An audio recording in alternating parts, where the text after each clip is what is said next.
अस्सलामुअलैकुम खंडा दियो कटोलियों ते वेलियो परोणियों अज तेरी मैं टाड़ा से डिश लैके आ लगियां एडी क वधिया वा बहुत वधिया तुसी कहंदी है पता नहीं कोई पिंडा थावां दी आई है तेनू की आंदा पुत्त मैं सारे कोर्स कीते वा मैनू सारा कुछ आंदा वा हुण तुहानू मैं अज सिखानी आ 65 डिश ओदा नाम आ 65 उस डिश दा नाम है 65 65 जिदा 65 की जंग होई याद रखना इस डिश का नाम ठीक है। लो फिर शुरू करने हैं। लो नी जगा दियो ए लो पकड़ो ए लो 1.5 किलो ले लिया सी जे मैं चिकन जिन्नू बोनलेस कहंदियां जे इदां इहदे पीस कराने इदे ठीक है। ए लो हुण जेड़ियां चीजां इहदे च पैणियां ओ मैं हुण तुहानू दसनी आ। ए लो ए 3 अंडे एक चम्मच खाने वाला लाल मिर्च 1 चम्मच दरा कुटी हुई ए लो 1 ही चम्मच नमक नमक असी हल्का रखना क्योंकि नाल सोया सॉस भी जाना वे ते ए भी नमकीन होंदा। एक ए हैगा जे 3 चम्मच सोया सॉस दे पाया ते ए 3 चम्मच ही वड्डे चिली सॉस दे है ए साडे को मैदा 3 चम्मच ए कॉर्नफ्लोर ए भी 3 चम्मच खाने वाले 3 चम्मच लो ए 1 चम्मच सुक्का धनिया कुटिया होया साबत लैके ते फिर कुटना दरा करना। लो ए 1 टीस्पून चम्मच गरम मसाला आखिर ते आ गया वा लो जरदा रंग खूबसूरती से क्योंकि 65 डिश का नाम आ 65 45 जिदा कहते 47 लक हिलना ओ नहीं पुत 65 आ ठीक है। ए डिश का नाम रखना फिर बना के ते कहना अज असी 65 वाली डिश बनाई आ एदा डिश का नाम ही है वा। हुण अच्छी तरह इनू करना वा असी मिक्स करके इनू असी 2 घंटे वास्ते फ्रिज च रख देना ते फिर अगला तुहानू स्टेप फिर मैं दसूं।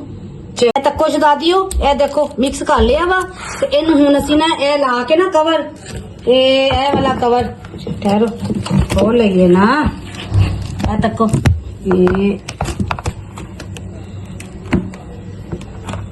ए तक्को इनू खोल के ना चंगी तरह और खोलो थोड़ा खुला जहा करके लो इदा करके इनू असी कवर करके ते इनू हुण असी ना कट के रख देना कवर चढ़ा लिया ते बाकी हुण असी इनू ना रख देने आ फ्रिज च 2 घंटे वास्ते ठीक आ जाओ रिश्ता दियो तक्को ए चुल्हा जला लिता सी जे मैं ते ए मैंने लिया पैन जेड़ी ओ डिश हुण अगों दसनी आ एदे च मैं 1 पैकेट पाता ऑयल दा लो थोड़ा कर गया मैं क्या भी पा दवा क्योंकि सानू इदा चाहिए सी फ्राई करनी चीजां। लो जी हुण दसनी मैं की फ्राई करना तुहानू दसनी आगी। लो 1 चम्मच खाने का जाएगा नींबू का रस कढ़ लेना ते 1 ही जाएगा लसन का। चलो इन हुण मिक्स करके ते फिर दसनी लो नहीं छदा दियो तक्को इन हुण असी ला दिता वा ते हुण असी ए फड़ के ना एक बोटी बोलने दी जेडी कट्टी आसी क्यूब दी शक्ल च ओ असी ओदे च फ्राई करनी आ ते आंच सी कर दने आ जरा हल्की बहुत हो गई ना देख लो किड्डा सोना होया बिस्मिल्लाह करके पाओ ध्यान ना हथ ना जला के बह जाना ध्यान ना काम करया करो मेरिया धीयां इदा करके ना फ्राई करना साड़िए जे मसाला ला के जरिया रखा 2 घंटे हटी हुण लगे करो ठीक है। नाल नाल तुहानू दसदी रहांगी बहुत ही आला डिश बनेगी अज तो डिफरेंट भी आ। चलो करके भी कितने दहानी है लो जगा दियो इदा होंगे ना ए कलर तक्को ए लो ए हुण साडे ए वाले फ्राई हो गया इन्हां नूं असीं हुण पा दांगे बोल च ए तक्को बोल च लैदा कढ लांगे ते ठीक है। अगले जेड़े सारे फिर मैं फ्राई करके ते फिर मैं तुहानू दहानी है तक्को नी जगा दियो तक्को दे ए गोल्डन वाला देखो किड्डे सोहने लगदे पे गोल्डन इदा करने हैं सारे ए तक्को है ना। चलो आ जाओ छका दियो ਹੁਣ 65 ਜਿਹੜੀ ਡਿਸ਼ ਤੁਹਾਨੂੰ ਸਿਖਾਉਂਦੇ ਹੀ ਆ ਨਾ, ਹੁਣ ਅਗਲਾ ਉਹਦਾ ਅਸੀਂ ਥੋੜੀ ਗ੍ਰੇਵੀ ਬਣਾਣੀ ਆ। ਇਹਨੂੰ ਥੋੜਾ ਟੱਚ ਵੀ ਦਈਦਾ ਵਾ। ਇਹ ਤੱਕੋ ਉਹਦੀ ਗ੍ਰੇਵੀ ਵਾਸਤੇ ਇਹ ਲੈ ਲਿਆ ਇੱਕ ਅੱਧਾ ਕੱਪ ਮੈਂ ਆਇਲ ਦਾ। ਉਹਦੇ ਚ ਪਾਤੇ ਆ ਤੇਜ਼ਪਾਤ ਦੇ ਪੱਤੇ ਜਿਹੜੇ ਹੁੰਦੇ ਨੇ। ਇਹ ਲੋ ਇੱਕ ਪਾਤਾ, ਹਲੇ ਇੱਕ ਹੋਰ ਪਾ ਦੇਣੀ। ਇਹਦਾ ਕੋਈ ਨੁਕਸਾਨ ਨਹੀਂ ਵਾ। ਉਹਦੇ ਨਾਲ ਹੀ ਪਾਤਾ ਅਸੀਂ ਇਹ 2 ਚੁਟਕੀ ਰਾਈ। ਇਹ ਲੋ ਇੱਕ ਚੁਟਕੀ ਤੇ ਇਹ ਲੋ 2। ਚਲੋ ਹੁਣ ਮੈਂ ਦੱਸਦੀ। ਇਹ ਲੋ 1 ਚਮਚ ਪਾਤਾ ਲਸਣ।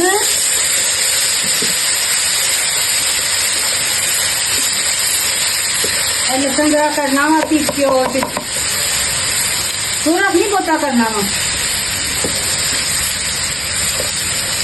ਇਹ ਤਾਂ ਕੁਝ ਦਾਦੀਓ ਇਹ ਮਿਰਚ ਵਾਲਿਆਂ ਦੀ ਆ ਟਮਾਟੋ ਪਿਊਰੀ। ਇਹ ਤੁਹਾਨੂੰ ਕਿਸੇ ਦਿਨ ਮੈਂ ਸਿਖਾਉਂਗੀ ਤੇ ਲੇਕਿਨ ਅੱਜ ਮੈਂ ਯੂਜ਼ ਕਰਨ ਲੱਗੀ ਆ। ਇਹ ਲੋ ਇਹ ਪਾ ਦੇਣੀ ਆ ਸਾਰੀ ਇਹਦੇ।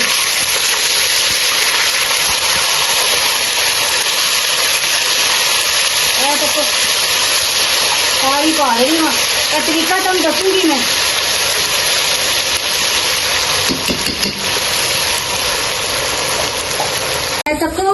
ਇਹ ਤੱਕੋ ਜਲਾ ਦਿਓ 2। ਮੈਂ ਥੋੜਾ ਕੁ ਨਾਲ ਪਾਣੀ ਪਾਤਾ ਸੀ ਉਹਦਾ ਅੰਗਾਲ ਨਾ। ਇਹ ਤੱਕੋ ਉਹਦੇ ਨਾਲ ਹੁਣ ਅਸੀਂ ਪਾ ਦੇਣਾ ਵਾ 1 ਚਮਚ ਚਿਲੀ ਸੌਸ ਦਾ। ਉਹਦੇ ਚ ਪਾਏ ਸੀ 3। ਇਹਦੇ ਚ ਪਾਣੇ ਆ ਪੁੱਤ 1। ਇਹ ਲੋ ਇਹ ਸੋਇਆ ਸੌਸ 1 चम्मच। ऐसा डाला जाएगा सूखा धनिया 1 चम्मच। नमक वा गरम मसाला 1 चम्मच। सूरज मिर्च पानी वा ओदे च भी पाई वा। एदे च बस छोटी चम्मच सूरज मिर्च दी। हरे मिर्च दी। ਇਹਨੂੰ ਹੁਣ ਅਸੀਂ ਭੁੰਨਣਾ ਹੈ ਮਜ਼ਾ। ਆਦੀ ਚਲਾ ਦਿਓ ਤੱਕੋ ਇਹ ਪਿਊਰੀ ਦਾ ਹੁਣ ਅਸੀਂ ਮਸਾਲਾ ਭੁੰਨ ਲਿੱਤਾ ਵਾ ਤੇ ਇਹ ਹੁਣ ਪਾ ਦਿੱਤੀ ਅਸੀਂ ਦਹੀਂ। ਕਿਸਦੀ ਨਾ ਤੁਹਾਨੂੰ ਮੈਂ ਸਿਖਾਉਂਗੀ ਪਿਊਰੀ ਬਣਾਉਣਾ। ਬਾਜ਼ਾਰ ਦੀ ਬਹੁਤ ਮਹਿੰਗੀ ਪੈਂਦੀ ਹੈ ਪੁੱਤਰ ਤੇ ਘਰ ਤੁਹਾਨੂੰ ਸਿਖਾਉਂਗੀ ਦੇਖਣਾ। ਇਹ ਹੁਣ ਦਹੀਂ ਪਾ ਕੇ ਨਾ 1 ਪਾਈਆ ਤੇ ਇਹਨੂੰ ਹੁਣ ਅਸੀਂ ਭੁੰਨਣਾ।